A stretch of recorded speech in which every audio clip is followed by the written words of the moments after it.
Hello and welcome to Researchquest. I'm your host Anderson, and today we're talking about Super Smash Bros. For the Nintendo 64. Developed by Masahiro Sakurai, the game was released on April 26, 1999 in North America. It was originally developed under the name Dragon King the Fighting Game, but Sakurai thought that it needed something other than just faceless models.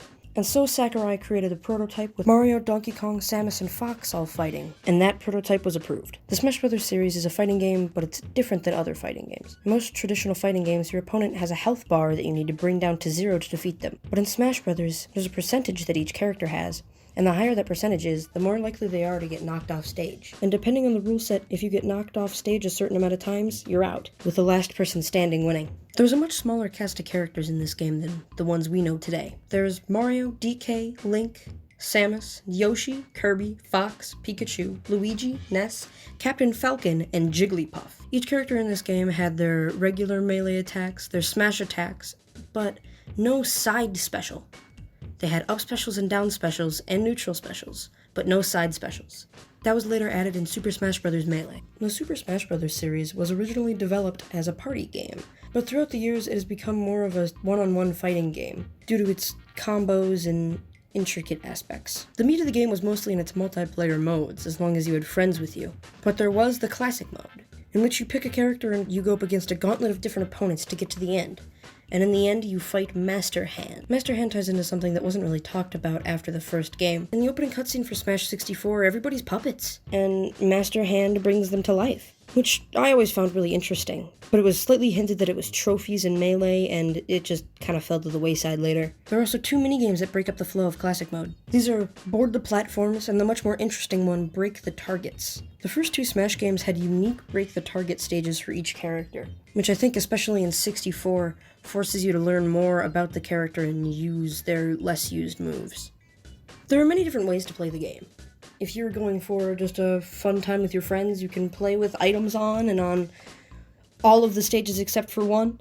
If you're going for a much more skill-based and fair mode, people play with stocks on and on only one stage. Now in the end, the characters in Smash 64 aren't very balanced. The widely accepted tier lists are pretty wild, with these tier lists being almost the exact opposite of what they would be in later games.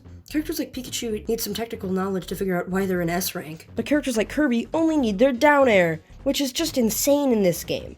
I mean, you don't have to know any other move other than jump and then down in the air for Kirby to win everything. You don't even need to know any other characters. There's no point in playing anybody other than Kirby and just using the down air. Pikachu would never be good in a Smash game again until the beginning of Ultimate. And balancing will always be somewhat of an issue, with games like Super Smash Bros. Brawl for the Wii being the most heinous offender. If you're playing a stock match, there are also little stock icons above your percentage for each player. Some of these icons, like Samus, Jigglypuff, and Yoshi, look fine, but some do not look as fine.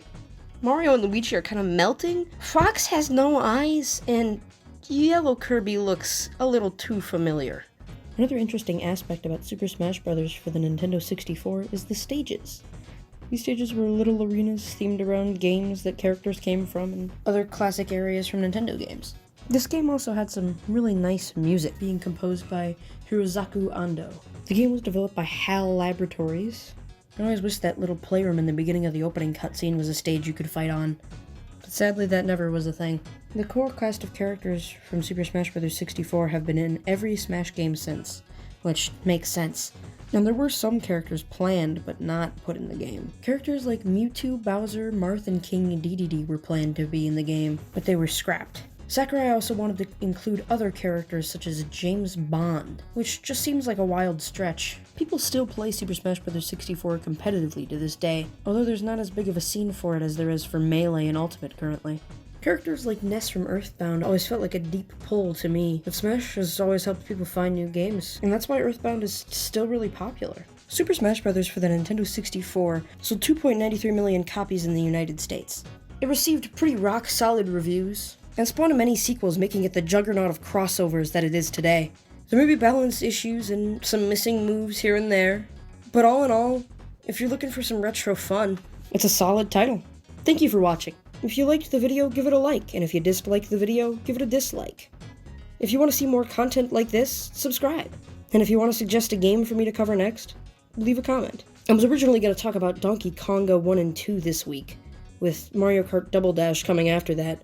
But Min Min came out and I just kind of had Smash on my mind, so I decided to do this instead. But next week is Donkey Konga 1 and 2, and the week after that will be Mario Kart Double Dash. Thank you for watching, and have a good day.